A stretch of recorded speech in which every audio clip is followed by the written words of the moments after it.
ಎಲ್ಲರಿಗೂ ನಮಸ್ಕಾರ ಸ್ನೇಹಿತರೆ.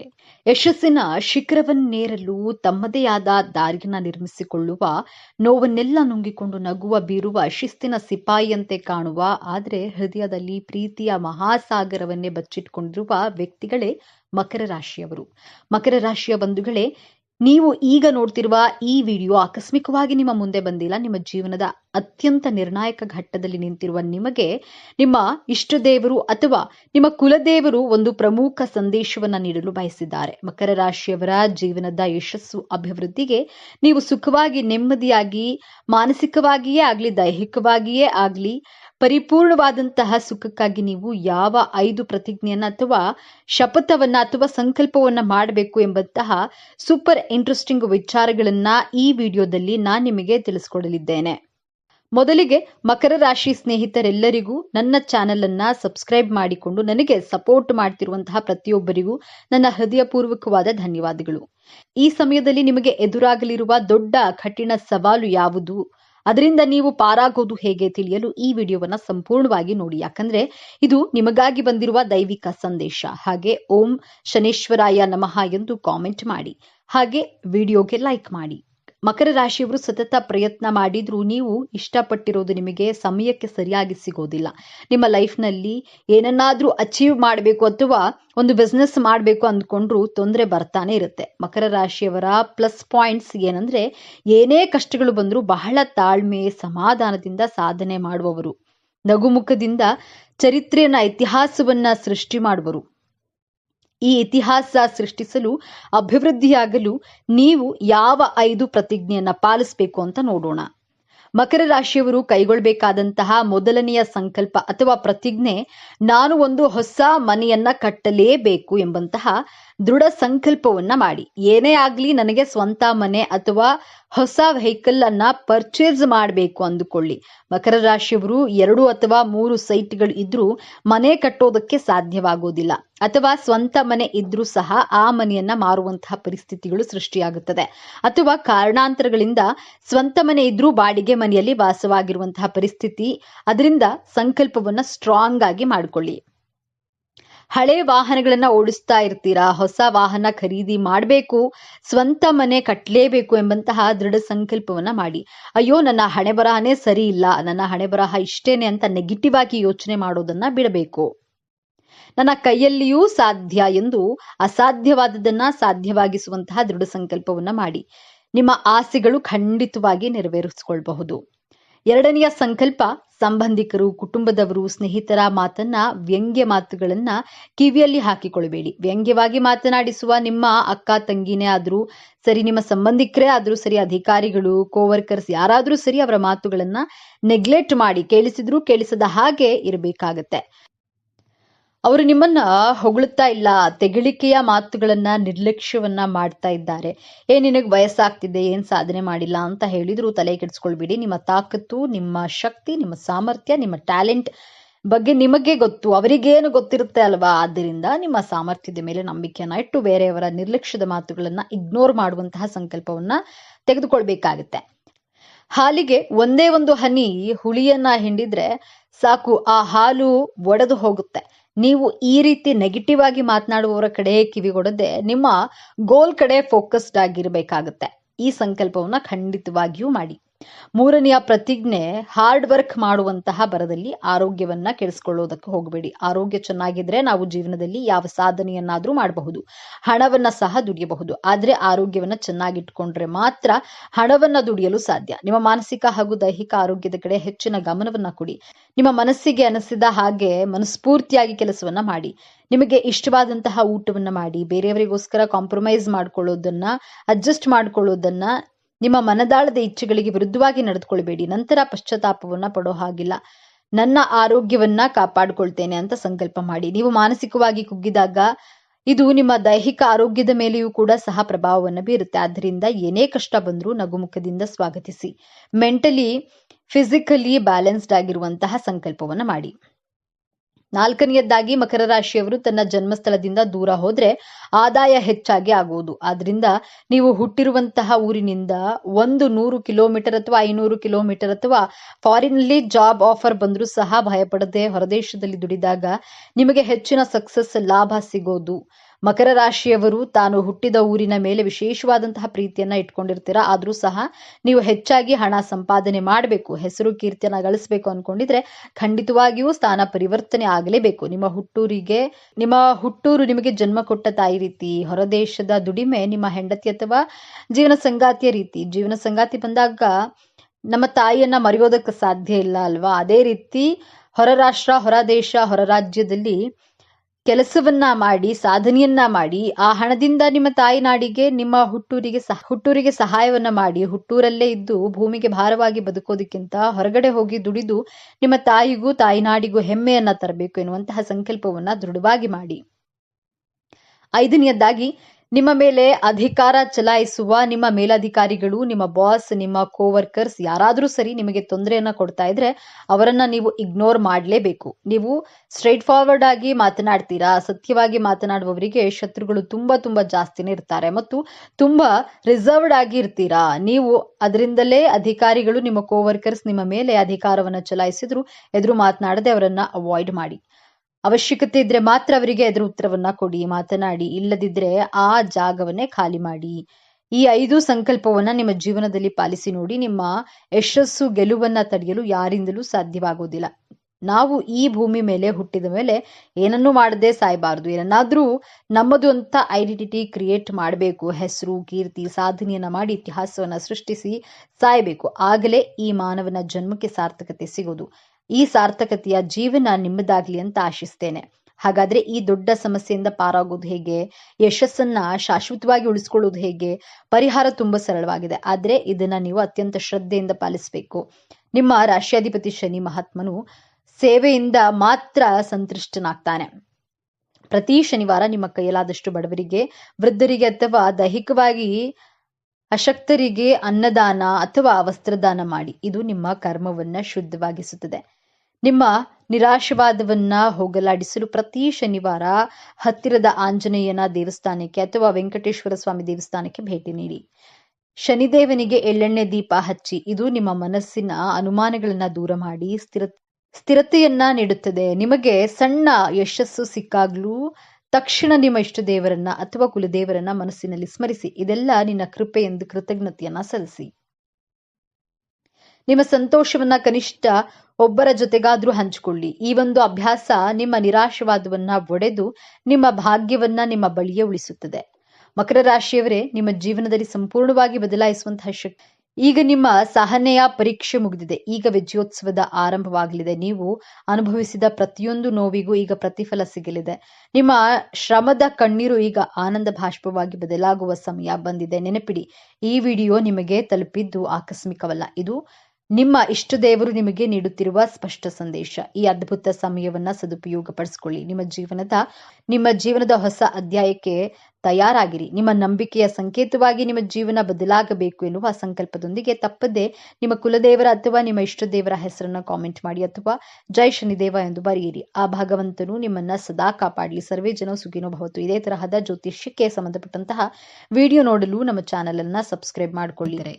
ಯಶಸ್ಸಿನ ಶಿಖರವನ್ನೇರಲು ತಮ್ಮದೇ ಆದ ದಾರಿಯನ್ನ ನಿರ್ಮಿಸಿಕೊಳ್ಳುವ, ನೋವನ್ನೆಲ್ಲ ನುಂಗಿಕೊಂಡು ನಗುವ ಬೀರುವ ಶಿಸ್ತಿನ ಸಿಪಾಯಿಯಂತೆ ಕಾಣುವ, ಆದರೆ ಹೃದಯದಲ್ಲಿ ಪ್ರೀತಿಯ ಮಹಾಸಾಗರವನ್ನೇ ಬಚ್ಚಿಟ್ಕೊಂಡಿರುವ ವ್ಯಕ್ತಿಗಳೇ ಮಕರ ರಾಶಿಯವರು. ಜ್ಯೋತಿಷ್ಯ ಚಕ್ರದ 10ನೇ ರಾಶಿ ಮಕರ ರಾಶಿ. ಕರ್ಮಕಾರಕನಾದ ಶನಿದೇವನ ಆಡಳಿತಕ್ಕೆ ಒಳಪಟ್ಟಿರುವ ಈ ಗಂಭೀರ ಮುಖವಾಡದ ಒಳಗೆ ಅದೆಷ್ಟು ರಹಸ್ಯಗಳಿವೆ, ಅದೆಷ್ಟು ಗುಪ್ತ ಸತ್ಯಗಳಿವೆ.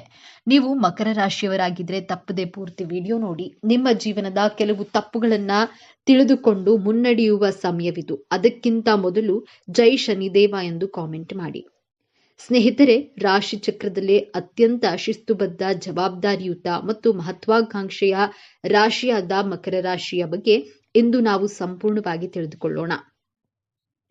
ಮಕರ ರಾಶಿ ಅಂದ್ರೆ ಕಷ್ಟದ ಜೀವನ ಎಂದು ತುಂಬಾ ಜನ ಭಾವಿಸಿದ್ದಾರೆ. ಶನಿಯ ಆಳ್ವಿಕೆಯಲ್ಲಿರುವ ಈ ರಾಶಿಯು ಸದಾ ಕಷ್ಟ ಎದುರಿಸಬಹುದು. ಆದ್ರೆ ಮಕರ ರಾಶಿಯ ಚಿಹ್ನೆ ಪರ್ವತವನ್ನ ಏರುವ ಮೇಕೆ.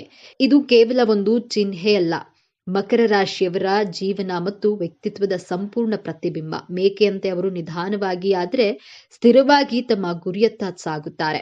ಇವರ ಜೀವನದಲ್ಲಿ ಆತುರಕ್ಕೆ, ಆಡಂಬರಕ್ಕೆ ಜಾಗವಿಲ್ಲ. ಇವರ ನಡಿಗೆಯಲ್ಲಿ, ಮಾತಿನಲ್ಲಿ ಒಂದು ರೀತಿಯ ಗಾಂಭೀರ್ಯ ಮತ್ತು ಅಳತೆ ಇರುತ್ತದೆ. ಇವರು ಗುಂಪಿನಲ್ಲಿ ಪ್ರದರ್ಶನ ತೋರಲು ಇಷ್ಟಪಡುವುದಿಲ್ಲ, ಬದಲಾಗಿ ತೆರೆಮರೆಯಲ್ಲಿ ನಿಂತು ಎಲ್ಲವನ್ನ ನಿಯಂತ್ರಿಸಲು ಮತ್ತು ಕಾರ್ಯರೂಪಕ್ಕೆ ತರಲು ಬಯಸ್ತಾರೆ. ಅವರಲ್ಲಿರುವ ಸಹನೆ, ಶಿಸ್ತು ಮತ್ತು ಕಠಿಣ ಪರಿಶ್ರಮವೇ ಅವರನ್ನ ಯಶಸ್ಸಿನ ಉತ್ತುಂಗಕ್ಕೆ ಕೊಂಡೊಯ್ಯುತ್ತದೆ. ಈ ರಾಶಿಯ ಅಧಿಪತಿ ಶನಿದೇವ. ಶನಿಯು ಕರ್ಮ, ಶಿಸ್ತು, ನ್ಯಾಯ, ಜವಾಬ್ದಾರಿ ಮತ್ತು ವೈರಾಗ್ಯದ ಕಾರಕ. ಹಾಗಾಗಿಯೇ ಮಕರ ರಾಶಿಯವರಿಗೆ ಹುಟ್ಟಿನಿಂದಲೇ ಜವಾಬ್ದಾರಿಯ ಅರಿವು, ಕೆಲಸದ ಮೇಲೆ ಶ್ರದ್ಧೆ ಮತ್ತು ವಾಸ್ತವಿಕ ದೃಷ್ಟಿಕೋನ ರಕ್ತದಲ್ಲಿಯೇ ಬಂದಿರುತ್ತದೆ. ಇವರು ಸುಮ್ಮನೆ ಹಗಲುಗನಸು ಕಾಣೋದಿಲ್ಲ. ತಾವು ಕಂಡ ಕನಸನ್ನ ನನಸು ಮಾಡಲು ಬೇಕಾದ ಯೋಜನೆಗಳನ್ನ ರೂಪಿಸಿಕೊಳ್ಳುವುದರಲ್ಲಿ ನಿಸ್ಸೀಮರು. ಮೇಲ್ನೋಟಕ್ಕೆ ಇವರು ಬಹಳ ಗಂಭೀರ ಸ್ವಭಾವದವರು, ನಿರಾಸು ವ್ಯಕ್ತಿಗಳು ಮತ್ತು ಹಣದ ಹಿಂದೆ ಮಾತ್ರ ಹೋಗುವವರು ಎಂದು ಕಾಣಿಸಬಹುದು. ಇವರು ಯಾವಾಗಲೂ ಕೆಲಸ ಮತ್ತು ಜವಾಬ್ದಾರಿಗಳ ಬಗ್ಗೆ ಮಾತನಾಡ್ತಾರೆ, ಆದ್ರೆ ಇದು ಅವರ ದೌರ್ಬಲ್ಯವಲ್ಲ, ಅದು ಅವರ ಜೀವನದ ಗುರಿಯ ಸ್ಪಷ್ಟತೆ. ಅವರ ಮನಸ್ಸಿನಲ್ಲಿ ಸದಾ ಮುಂದಿನ ಹಂತದ ಯೋಜನೆಗಳೇ ಇರುತ್ತದೆ. ಚಿಕ್ಕ ಪುಟ್ಟ ಭಾವನಾತ್ಮಕ ವಿಷಯಗಳಿಗೆ ವಿನಾಕಾರಣ ಹರಟೆಗೆ ಇವರು ಹೆಚ್ಚು ಬೆಲೆ ಕೊಡುವುದಿಲ್ಲ.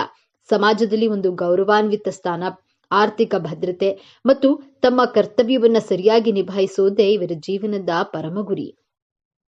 ಸಾಮಾನ್ಯವಾಗಿ ಎಲ್ಲರೂ ಅಂದುಕೊಳ್ಳುವುದು ಮಕರ ರಾಶಿಯವರು ಕೇವಲ ಕೆಲಸ, ಹಣ ಮತ್ತು ಅಧಿಕಾರವನ್ನ ಬಯಸ್ತಾರೆ. ಅವರಿಗೆ ಪ್ರೀತಿ, ಪ್ರೇಮ, ಭಾವನೆಗಳಿಲ್ಲ ಎಂದು.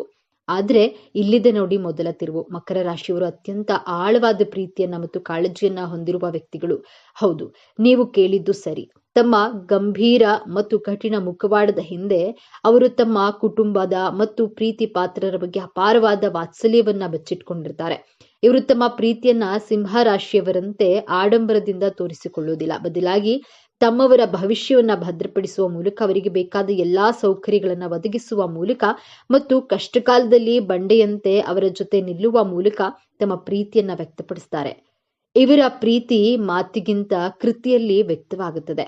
ಮಕರ ರಾಶಿಯವರು ಅತ್ಯುತ್ತಮ ಮತ್ತು ನಂಬಿಕಸ್ಥ ಸ್ನೇಹಿತರು. ಇವರು ಸುಲಭವಾಗಿ ಎಲ್ಲರನ್ನ ಸ್ನೇಹಿತರನ್ನಾಗಿ ಮಾಡಿಕೊಳ್ಳುವುದಿಲ್ಲ, ಆದ್ರೆ ಒಮ್ಮೆ ಸ್ನೇಹಿತರಾದ್ರೆ ಜೀವನ ಪರ್ಯಂತ ಆ ಸ್ನೇಹವನ್ನ ಉಳಿಸ್ಕೊಳ್ತಾರೆ. ತಮ್ಮ ಸ್ನೇಹಿತರಿಗೆ ಪ್ರಾಯೋಗಿಕ ಸಲಹೆಗಳನ್ನ ನೀಡೋದ್ರಲ್ಲಿ ಮತ್ತು ಕಷ್ಟದ ಸಮಯದಲ್ಲಿ ದಾರಿ ತೋರೋದ್ರಲ್ಲಿ ಇವರು ಎತ್ತಿದ ಕೈ. ಪ್ರೀತಿ ತೋರಿಸುವ ವಿಚಾರದಲ್ಲಿ ಇವರು ವಾಸ್ತವವಾದಿಗಳು. ತಮ್ಮ ಸಂಗಾತಿಗೆ ಚಂದ್ರ ತಾರೆಗಳನ್ನ ತಂದುಕೊಡುವ ಸುಳ್ಳು ಭರವಸೆಯನ್ನ ನೀಡೋದಿಲ್ಲ, ಬದಲಾಗಿ ಒಂದು ಸುರಕ್ಷಿತ ಮತ್ತು ಸುಭದ್ರವಾದ ಜೀವನವನ್ನ ನೀಡುವ ಭರವಸೆಯನ್ನ ನೀಡ್ತಾರೆ ಮತ್ತು ಅದನ್ನ ಈಡೇರಿಸ್ತಾರೆ. ಇವರಿಗೆ ಬದ್ಧತೆ ಅಂದ್ರೆ ಪವಿತ್ರವಾದದ್ದು. ವೃತ್ತಿ ಜೀವನಕ್ಕೆ ಬಂದರೆ ಮಕರ ರಾಶಿಯವರು ಹುಟ್ಟು ನಿರ್ವಾಹಕರು ಮತ್ತು ಅತ್ಯುತ್ತಮವಾದ ಯೋಜನಾ ಕೌಶಲ್ಯವನ್ನ ಹೊಂದಿರ್ತಾರೆ. ಆಡಳಿತ ನಿರ್ವಹಣೆ, ಹಣಕಾಸು, ಕಾನೂನು, ರಾಜಕೀಯ ನಿರ್ಮಾಣ ಮತ್ತು ಯಾವುದೇ ರೀತಿಯ ವ್ಯವಸ್ಥಿತವಾದ ಕೆಲಸಗಳಲ್ಲಿ ಇವರು ಉನ್ನತ ಸ್ಥಾನವನ್ನ ತಲುಪ್ತಾರೆ. ಶಿಸ್ತು ಮತ್ತು ಸಮಯ ಪ್ರಜ್ಞೆ ಇವರ ಯಶಸ್ಸಿನ ಮೂಲಮಂತ್ರ. ಹಣಕಾಸಿನ ವಿಚಾರದಲ್ಲಿ ಇವರು ಬಹಳ ಜಾಗರೂಕರು ಮತ್ತು ಶಿಸ್ತಿನಿಂದ ಇರ್ತಾರೆ. ಇವರು ದುಂದುವೆಚ್ಚ ಮಾಡುವುದನ್ನ ದ್ವೇಷಿಸ್ತಾರೆ. ಪ್ರತಿಯೊಂದು ರೂಪಾಯಿಯ ಮೌಲ್ಯವನ್ನ ಇವರು ಅರಿತಿರ್ತಾರೆ. ಉಳಿತಾಯ, ಹೂಡಿಕೆ ಮತ್ತು ಸಂಪತ್ತಿನ ನಿರ್ಮಾಣದಲ್ಲಿ ಇವರು ನಿಪುಣರು. ಐಷಾರಾಮಿ ಜೀವನಕ್ಕಿಂತ ಭದ್ರವಾದ ಭವಿಷ್ಯಕ್ಕೆ ಇವರು ಹೆಚ್ಚು ಮಹತ್ವವನ್ನ ನೀಡ್ತಾರೆ. ಪ್ರೀತಿಯ ವಿಷಯದಲ್ಲಿ ಮಕರ ರಾಶಿಯವರದ್ದು ಸ್ಥಿರವಾದ ದಾರಿ. ಇವರು ಸುಲಭವಾಗಿ ಪ್ರೀತಿಯಲ್ಲಿ ಬೀಳೋದಿಲ್ಲ, ಆದರೆ ಒಮ್ಮೆ ಬಿದ್ದರೆ ಆ ಸಂಬಂಧಕ್ಕೆ ಸಂಪೂರ್ಣವಾಗಿ ಬದ್ಧರಾಗಿರ್ತಾರೆ. ಇವರ ಪ್ರೀತಿ ಶಾಂತ ನದಿಯಂತೆ ಆಳ ಮತ್ತು ಗಂಭೀರ. ಆದ್ರೆ ಇಲ್ಲಿದೆ ನೋಡಿ ಎರಡನೇ ತಿರುವು. ಇವರ ಕೆಲಸವೇ ಜೀವನ ಎನ್ನುವ ಸ್ವಭಾವ ಮತ್ತು ಭಾವನೆಗಳನ್ನ ವ್ಯಕ್ತಪಡಿಸಲು ಹಿಂಜರಿಯುವುದು ಕೆಲವೊಮ್ಮೆ ಸಂಬಂಧಗಳಲ್ಲಿ ಅಂತರವನ್ನ ಮೂಡಿಸಬಹುದು. ಇವರು ಯಾವಾಗಲೂ ತಮ್ಮ ಸಂಗಾತಿಯಿಂದ ಜವಾಬ್ದಾರಿಯುತ ನಡವಳಿಕೆಯನ್ನ ನಿರೀಕ್ಷಿಸುತ್ತಾರೆ. ಸಂಗಾತಿ ತಮ್ಮನ್ನ ಅರ್ಥ ಮಾಡಿಕೊಳ್ಬೇಕು ಎಂದು ಬಯಸ್ತಾರೆಯೇ ಹೊರತು ತಾವೇನು ಬಯಸ್ತೇವೆ ಎಂಬುದನ್ನ ನೇರವಾಗಿ ಹೇಳೋದಿಲ್ಲ. ಇವರ ಮೊಂಡತನ ಮತ್ತು ಕೆಲವೊಮ್ಮೆ ನಿರಾಶವಾದಿ ಧೋರಣೆ ಸಂಗಾತಿಗೆ ಬೇಸರ ತರಿಸಬಹುದು. ತಮ್ಮ ಕೆಲಸದ ಒತ್ತಡವನ್ನ ಬದಿಗಿಟ್ಟು ಸಂಗಾತಿಯ ಭಾವನೆಗಳಿಗೆ ಸಮಯ ಕೊಡುವ ಗುಣವನ್ನ ಬೆಳೆಸಿಕೊಂಡ್ರೆ ಇವರ ಪ್ರೇಮ ಜೀವನವು ಸುಭದ್ರವಾಗಿರುತ್ತೆ. ಮಕರ ರಾಶಿಯವರಿಗೆ ದೌರ್ಬಲ್ಯಗಳೇ ಇರೋದಿಲ್ಲವೇ ಎಂದು ನೋಡೋದಾದ್ರೆ ಖಂಡಿತ ಇವೆ. ವಾಸ್ತವವಾಗಿ ಇವರ ದೊಡ್ಡ ಶಕ್ತಿಯೇ ಕೆಲವೊಮ್ಮೆ ದೊಡ್ಡ ದೌರ್ಬಲ್ಯವಾಗುತ್ತದೆ. ಅತಿಯಾದ ಮೊಂಡತನ, ತಾವು ನಂಬಿದ್ದೇ ಸರಿ, ತಾವು ಹಿಡಿದ ದಾರಿಯೇ ಸರಿ ಎಂದು ವಾದಿಸುತ್ತಾರೆ. ಬದಲಾವಣೆಗೆ ಹೊಂದಿಕೊಳ್ಳುವುದು ಇವರಿಗೆ ಕಷ್ಟ. ನಿರಾಶವಾದ ಎಲ್ಲಾ ವಿಷಯಗಳನ್ನ, ಕೆಟ್ಟದ್ದನ್ನೇ ಮೊದಲು ಯೋಚಿಸುವ ಸ್ವಭಾವ ಇವರದ್ದು. ಇದರಿಂದಾಗಿ ಒಳ್ಳೆಯ ಅವಕಾಶಗಳನ್ನು ಕಳೆದುಕೊಳ್ಳುವ ಸಾಧ್ಯತೆ ಇರುತ್ತದೆ. ಕ್ಷಮಿಸದಿರುವುದು, ತಮಗೆ ಯಾರಾದ್ರೂ ದ್ರೋಹ ಮಾಡಿದ್ರೆ ಅದನ್ನ ಇವರು ಸುಲಭವಾಗಿ ಮರೆಯೋದಿಲ್ಲ ಮತ್ತು ಕ್ಷಮಿಸೋದಿಲ್ಲ. ಭಾವನೆಗಳನ್ನ ವ್ಯಕ್ತಪಡಿಸದಿರುವುದು, ತಮ್ಮ ನೋವು, ಪ್ರೀತಿ ಯಾವುದನ್ನೂ ಹೊರಗೆ ತೋರಿಸಿಕೊಳ್ಳುವುದಿಲ್ಲ. ಇದರಿಂದಾಗಿ ಇವರನ್ನ ಅರ್ಥ ಮಾಡಿಕೊಳ್ಳುವುದು ಕಷ್ಟವಾಗುತ್ತೆ. ಮಕರ ರಾಶಿಯವರು ಸಾಮಾನ್ಯವಾಗಿ ಶಿಸ್ತಿನ ಜೀವನ ಶೈಲಿಯಿಂದ ಉತ್ತಮ ಆರೋಗ್ಯವನ್ನ ಹೊಂದಿರ್ತಾರೆ. ಆದ್ರೆ ಇವರಿಗೆ ಮುಖ್ಯವಾಗಿ ಕಾಡುವ ಸಮಸ್ಯೆಗಳು ಮೂಳೆ, ಹಲ್ಲು, ಮೊಣಕಾಲು ಮತ್ತು ಚರ್ಮಕ್ಕೆ ಸಂಬಂಧಿಸಿದ್ದು. ಶನಿಯು ದೇಹದ ಚೌಕಟ್ಟನಾದ ಮೂಳೆಗಳನ್ನ ಪ್ರತಿನಿಧಿಸ್ತಾನೆ. ಅತಿಯಾದ ಕೆಲಸದ ಒತ್ತಡ ಮತ್ತು ಮಾನಸಿಕ ಚಿಂತೆ ಇವರ ಕೀಲುಗಳ ಮೇಲೆ, ವಿಶೇಷವಾಗಿ ಮೊಣಕಾಲಿನ ಮೇಲೆ ಪರಿಣಾಮವನ್ನ ಬೀರಬಹುದು. ಇವರು ತಮ್ಮ ಆಹಾರದಲ್ಲಿ ಕ್ಯಾಲ್ಸಿಯಂ ಯುಕ್ತ ಪದಾರ್ಥಗಳನ್ನು ಸೇವಿಸುವುದು ಮತ್ತು ನಿಯಮಿತವಾಗಿ ವ್ಯಾಯಾಮ ಮಾಡುವುದು ಅತ್ಯಗತ್ಯ. ಬನ್ನಿ ಈಗ ಮಕರ ರಾಶಿಯವರ ಜೀವನದ ಅಂತಿಮ ಮತ್ತು ಅತ್ಯಂತ ದೊಡ್ಡ ತಿರುವಿನ ಬಗ್ಗೆ ಮಾತನಾಡೋಣ. ಶನಿಯ ಆಳ್ವಿಕೆಯಲ್ಲಿರುವ ಇವರು ಜೀವನವನ್ನ ಒಂದು ಕರ್ತವ್ಯ ಮತ್ತು ಜವಾಬ್ದಾರಿ ಎಂದು ಭಾವಿಸ್ತಾರೆ. ಆದ್ರೆ ಜೀವನವು ಇವರಿಗೆ ಒಂದು ಪ್ರಮುಖ ಪಾಠವನ್ನ ಕಲಿಸಲು ಬಯಸುತ್ತೆ. ಅದುವೇ ಸಮತೋಲನ. ಇವರ ಜೀವನದ ದೊಡ್ಡ ಸವಾಲೇ ತಮ್ಮ ವೃತ್ತಿ ಮತ್ತು ವೈಯಕ್ತಿಕ ಜೀವನದ ನಡುವೆ ಸಮತೋಲನವನ್ನ ಕಂಡುಕೊಳ್ಳುವುದು. ಇವರ ಜೀವನದ ಹೋರಾಟ ಹಣ ಸಂಪಾದಿಸೋದ್ರಲ್ಲಾಗ್ಲಿ, ಉನ್ನತ ಸ್ಥಾನಕ್ಕೆ ಏರುವುದಾಗ್ಲಿ ಇರೋದಿಲ್ಲ. ಬದಲಾಗಿ ತಮ್ಮೊಳಗಿನ ಭಾವನೆಗಳನ್ನ ಅರ್ಥ ಮಾಡಿಕೊಂಡು ಅದನ್ನ ತಮ್ಮ ಪ್ರೀತಿ ಪಾತ್ರರೊಂದಿಗೆ ಹಂಚಿಕೊಳ್ಳುವುದರಲ್ಲಿ ಇರುತ್ತದೆ. ಯಾವಾಗ ಇವರು ಯಶಸ್ಸಿನ ಜೊತೆಗೆ ಜೀವನದ ಸಣ್ಣ ಪುಟ್ಟ ಸಂತೋಷಗಳನ್ನ ಆನಂದಿಸಲು ಕಲಿಯುತ್ತಾರೋ, ಯಾವಾಗ ತಮ್ಮ ಕಠಿಣ ಮುಖವಾಡವನ್ನ ಕಳಚಿಟ್ಟು ಮನಬಿಚ್ಚಿ ನಗುತ್ತಾರೋ, ಅವಾಗ್ಲೇ ಇವರ ಜೀವನ ಪರಿಪೂರ್ಣವಾಗುತ್ತದೆ. ಜೀವನದ ಯಶಸ್ಸೆಂದ್ರೆ ಕೇವಲ ಗುರಿ ತಲುಪೋದಲ್ಲ, ಆ ಪಯಣವನ್ನ ಆನಂದಿಸೋದು ಎಂಬುದನ್ನ ಅರಿತಾಗ ಇವರು ಜಗತ್ತಿನ ನಿಜವಾದ ಸಂತೋಷವನ್ನ ಕಾಣ್ತಾರೆ. ಮಕರ ರಾಶಿಯವರು ತಮ್ಮ ಜೀವನವನ್ನ ಇನ್ನಷ್ಟು ಉತ್ತಮಪಡಿಸಿಕೊಳ್ಳಲು ಕೆಲವು ಸಲಹೆಗಳು ಹೀಗಿವೆ. ಹೊಂದಿಕೊಳ್ಳುವುದನ್ನ ಕಲಿಯಿರಿ. ಯಾವಾಗಲೂ ನಿಮ್ಮ ದಾರಿಯೇ ಸರಿ ಎಂದು ಭಾವಿಸಬೇಡಿ. ಇತರರ ಸಲಹೆಗಳಿಗೂ ಕಿವಿಗೊಡಿ. ಭಾವನೆಗಳನ್ನ ಹಂಚಿಕೊಳ್ಳಿ. ನಿಮ್ಮ ನೋವು, ನಲಿವುಗಳನ್ನ ನಿಮ್ಮ ಸಂಗಾತಿ ಮತ್ತು ಸ್ನೇಹಿತರೊಂದಿಗೆ ಹಂಚಿಕೊಳ್ಳಿ. ಅದು ನಿಮ್ಮ ಮನಸ್ಸನ್ನ ಹಗುರಗೊಳಿಸುತ್ತದೆ. ವಿಶ್ರಾಂತಿ ತೆಗೆದುಕೊಳ್ಳಿ. ಕೆಲಸದ ಮಧ್ಯೆ ವಿರಾಮ ತೆಗೆದುಕೊಳ್ಳಿ. ಕುಟುಂಬದೊಂದಿಗೆ ಸಮಯ ಕಳೆಯಿರಿ. ಶನಿದೇವನ ಆರಾಧನೆ, ಪ್ರತಿ ಶನಿವಾರ ಶನಿದೇವನಿಗೆ ಎಳ್ಳೆಣ್ಣೆ ದೀಪವನ್ನ ಹಚ್ಚೋದ್ರಿಂದ ಮತ್ತು ಓಂ ಶನೇಶ್ವರಾಯ ನಮಃ ಅಂತ ಮಂತ್ರವನ್ನ ಪಠಿಸೋದ್ರಿಂದ ಮನಸ್ಸಿಗೆ ಸ್ಥಿರತೆ ಮತ್ತು ಧನಾತ್ಮಕ ಶಕ್ತಿ ಲಭಿಸುತ್ತದೆ. ಹಾಗಾದ್ರೆ ಮಕರ ರಾಶಿ ಅಂದ್ರೆ ಕೇವಲ ಕೆಲಸ, ಶಿಸ್ತು, ಮೊಂಡುತನ ಅಲ್ಲ. ಅವರೊಳಗಿನ ಒಂದು ಬಂಡೆಯಂತಹ ಸ್ಥಿರವಾದ ಪ್ರೀತಿ ಇದೆ. ಜವಾಬ್ದಾರಿಯನ್ನು ಹೊರುವ ಅದ್ಭುತ ಶಕ್ತಿ ಇದೆ ಮತ್ತು ಎಲ್ಲದಕ್ಕಿಂತ ಹೆಚ್ಚಾಗಿ ಶೂನ್ಯದಿಂದ ಶಿಖರಕ್ಕೇರುವ ಅಸಾಧಾರಣ ಛಲವಿದೆ.